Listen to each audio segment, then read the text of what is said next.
Alright, let's cut to the chase. Everyone wants to know, how do you actually get a Birkin at the Hermes store? Because let's face it, you can't just walk in and buy one. There's a huge misconception about Hermes that you have to spend 6 figures on random things just to get offered a Birkin or a Kelly. But I have cracked the code on what I think is the secret to getting offered the bag at Hermes, and I'm going to be sharing it with you today. Stay to the end because I will be unboxing a Birkin 25 that I scored at the Hermès Paris flagship store. So if you've ever been to an Hermes store and asked for a Birkin or a Kelly and you've been hit with the "Sorry madame, we do not have any in stock," then this video is for you. Today I'm breaking down the brutal truth about getting a Birkin at Hermes. A little disclaimer, the opinions in this video are entirely my own and each person's experience will be different. Okay, I'm gonna come closer because I want to talk to you about this. Have you ever tried asking for a Birkin at Hermes? Comment below what they told you. I bet 90% of us got the same "sorry, we don't have any in stock." When it comes to being offered a quota bag, there's this misconception that you need to have a massive purchase history. You've probably heard stories of people dropping thousands on scarves, shoes, tableware, hoping that one day their SA will whisper the magical words, "I have something special for you."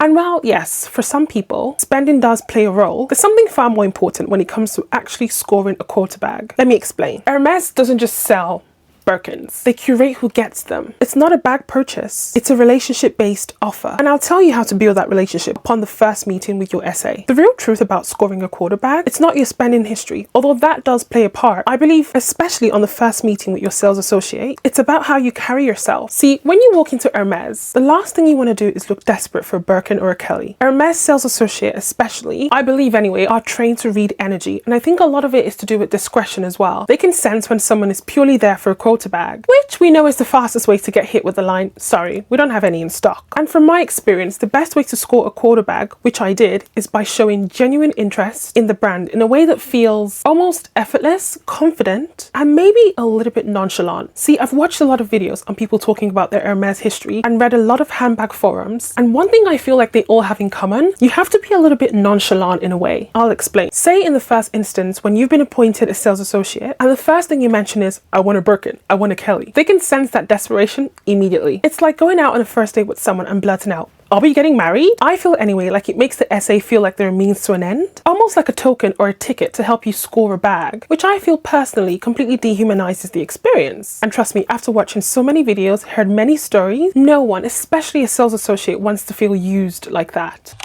Now, I'll briefly tell you my story about being offered a quota bag at the Hermes store. So my home store is in London, which I frequent often, and I've been buying there for over 5 years. And at the time I scored this bag, which I will unbox for you today, I had only bought 4 pairs of shoes at my home store and a scarf. I went to Paris in May 2022 for my birthday, and I was staying there for 10 days. I applied every single day for a leather appointment, 10:30 a.m. sharp on the website, because that's the time the Hermes store opens and the website slots open as well. On the 4th day, I finally secured a leather appointment, and I specifically picked the FSH store. And I picked this because it's the flagship store, so it's going to have lots of stock, especially in the time of May, which is just the beginning of summer. So, Paris isn't flooded with tourists yet. I got appointed in Hermès SA, and let me tell you, we hit it off instantly. Now, I'm sure we've all heard, especially when it comes to the Paris store, that they may favor locals more than tourists, because Hermès are very wary of resellers or anyone who doesn't have a history with the brand, but knows that they're quota bags that you can score and you can resell for double the price. Now, this part is very important, so I want you to listen up. When I met my SA, the first thing that came out of my mouth was "Bonjour, comment allez-vous?" That means "Hello, how are you?" Now, I know what you're thinking. I'm from England and I cannot speak French to save my life. Prior to this trip, I had done lots of Duolingo, learned a bit of French in preparation for my trip, because I know French people really appreciate when you make the effort to speak their language when you're in France. So we continued talking. He was saying some things in French, which I pretended to understand. So, I nodded my head. I was like, "Paris,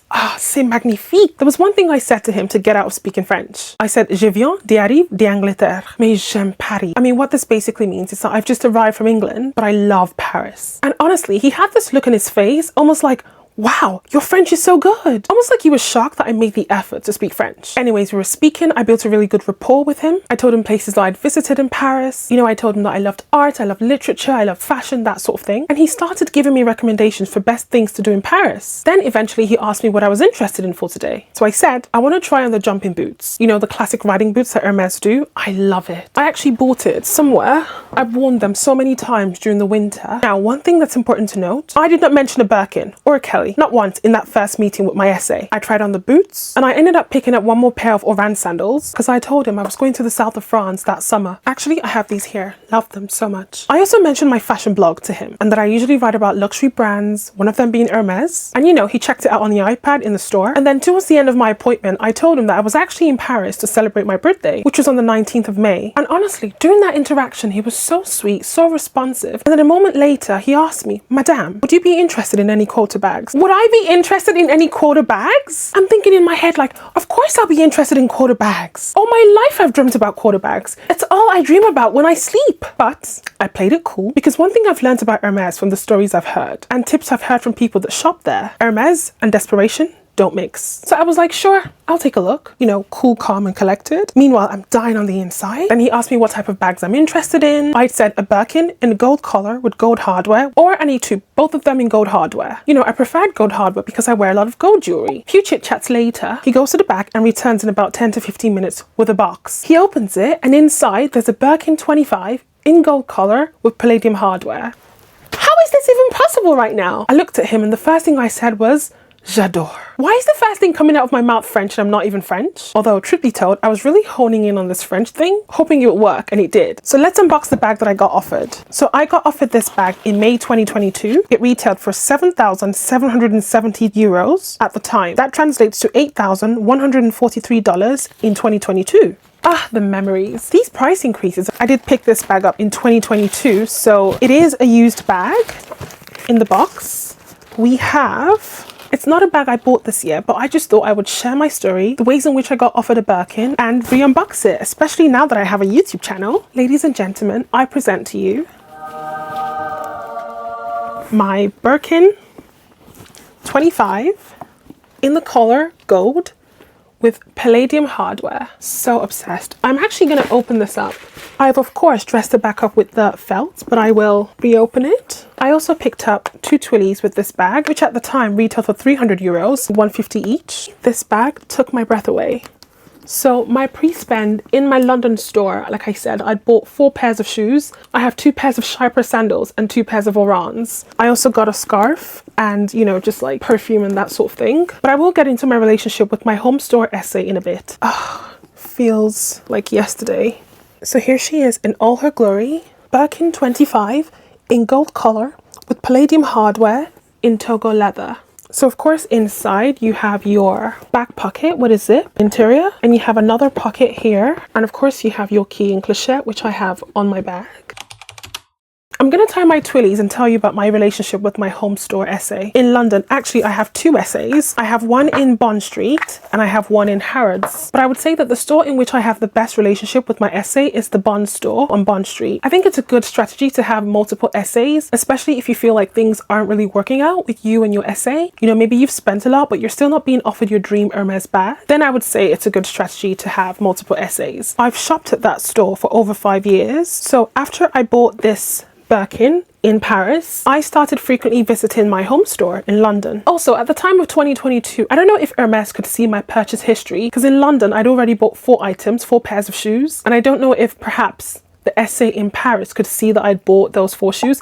I don't know, comment below if you think that that's probably the case. So in my London store, because it's not too far from where I live, I would visit the store all the time. And honestly, my SA and I, when we first met, hit it off instantly. I think it's so important to be paired with an SA that you feel like you have really good chemistry and like a really good rapport with. So I'll say, I'm young, right? So my SA is quite young. So we usually like and talk about the same kind of things. You know, I would ask her about her summer plans. I would share my summer plans as well. I ask her a lot about her life. And we basically had that shared interest with each other. And I'll tell you something, there's days that I would visit the store with no intentions of buying anything, but just to say hi to my SA, you know, like ask her how she's doing. And I feel like because we've built up this rapport for many years, I would always just check in with her. You know, we would share stories with each other. And on her birthday, which I'd asked her prior to that if this was okay, I made her like a birthday hamper, you know, with like girly products that she told me she likes. Skincare, makeup, perfume, chocolate, that sort of thing. And I gave her for her birthday. Also, every time I left the store, I would always thank her for like an incredible experience. experience and tell her how enjoyable it is being in her presence. Because let's face it, like, especially when it comes to like designer shopping, there's some instances where you kind of feel like you're being put under pressure, you know, in like certain stores. I mean, I don't know your experience, but I'm just speaking personally from my experience. I have shopped at some stores and I almost feel like I wasn't really welcomed there. And I know what you might be thinking. Am I buying my SA's loyalty? Listen, the retail industry is already a transactional one. So buying her an item once or twice a year to show her that I'm thinking of her and I appreciate her wouldn't really make a difference. They essentially cancelled each other out. And you know, I feel like it's important to treat your sales associate at a brand that you love as a human being rather than a token to score a bag. Because I like to say to myself, this individual works at Hermes, therefore loves Hermes, and so do I. So we already have that shared interest. And it's important to note that your SA must feel comfortable. And honestly, there's no need to force a relationship with an SA because you don't want to come across as desperate. It's really all about reading people's energies and using your discretion. If it's not working with your current SA, ask to change your sales associate. I believe that building a rapport and a relationship with your SA is the most important thing when it comes to scoring a quota bag. Right, let's see. How have I done with this twilly time? Not very good.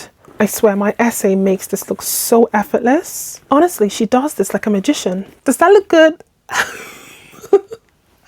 Oh my god. This is very embarrassing. Hey, I mean, I never said I was an expert at tying twillies. Okay, I think I might have redeemed myself. What do we think? It could be better if I'm honest. Picked up a second twilly. I have a couple of twillies in my collection. So here it is, ladies and gentlemen. I did my best with how pretty is that? So, if there's one thing I can tell you when it comes to trying to buy a Birkin at the Hermes store, I mean, especially with my visit to Paris, do I feel like not mentioning that I wanted a quota bag on the first meeting really helped? Yeah, I would say so. Because in that moment in time, I carried myself in a way that showed that I was interested in other products from the brand. But then I did mention how much I loved Paris, how beautiful I thought the store was, and almost like presented myself in a way that showed that I worked in the fashion luxury industry. And perhaps that influenced my SA's decision. Now, do I think that speaking a little bit of French in my first meeting with my SA in Paris helped? Honestly, guys, I'll let you decide that in the comments. Thank you so much for watching. Please remember to like and subscribe to my channel for more luxury fashion videos. We're going to Harrods next week. I'll see you guys next week. Bye, guys.